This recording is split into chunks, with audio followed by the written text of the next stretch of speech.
When the Pilgrims arrived in America aboard the Mayflower in 1620, they first made anchor not at the future Plymouth colony, but at the very tip of Cape Cod, near what would come to be known as Provincetown, the gay mecca of America, home to Bear Week, Girl Splash, and John Waters.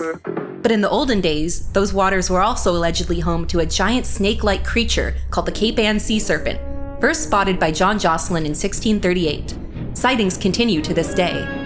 In the summer of 1974, the sea serpent would share these waters with a different kind of beast, a 25-foot-long mechanical shark named Bruce, who would change the motion picture industry forever. Sharksploitation. America loves it. I love it. That's why I wrote SHNAKE. SHNAKE. For the girls, gays, and theys. SHNAKE. An inspiring story about the people of Provincetown, the LGBTQIA+, plus the straights, all coming together to fight a giant shark snake threatening the town on the eve of its big annual Pride Parade. Is it a shark? Is it a snake? Debatable. Leading the charge is tough-as-nails whale-watching captain Gina Fisher, her friend, historical tour guide and major granola gay Mark, her hapless and shirtless young protege Dallas, schmaltzy first mate Shan, her estranged ex-girlfriend, marine biologist Adrian O'Connell, and Adrian's annoyingly perky yet secretive assistant Jessica. Readers have called SHNAKE hysterical, ridiculously fun, and surprisingly moving. A loving homage to B-movies and creature features from Godzilla to Jaws to Sharknado to Cocaine Bear. Written by an aficionado.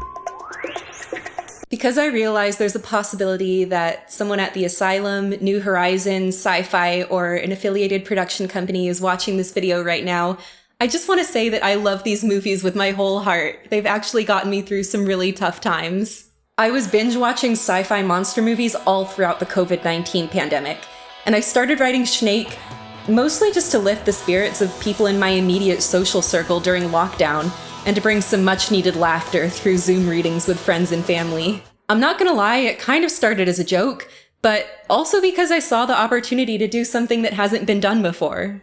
I think there's a misconception in this industry that queer cinema and action, horror, explosion, monster movies are two different genres that can never overlap. I think this misconception has led to a glaring missed opportunity. Looking at the history of the B-movie, gay audiences have often been the biggest devotees, innovators even.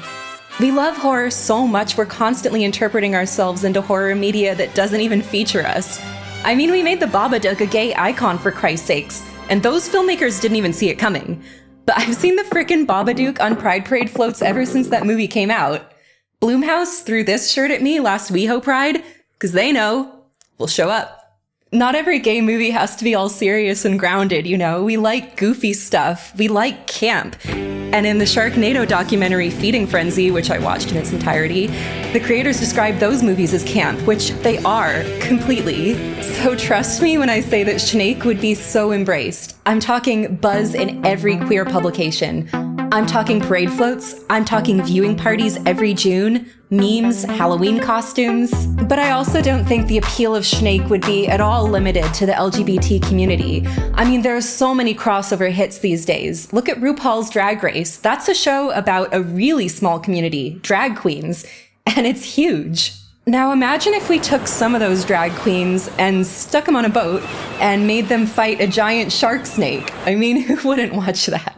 I think SHNAKE is provocative in a tongue-in-cheek kind of way. Like, it's inherently a bit revolutionary by nature of having queer action heroes, but I didn't write it to be controversial. I wrote it to be entertaining and unifying, and I really think it is. SHNAKE may have started as a joke, but I'm being deadly serious when I say it's now my life's mission to see this produced. I think it's what this country needs right now. I mean, this country needs a lot of things, but I think the time is right for SHNAKE.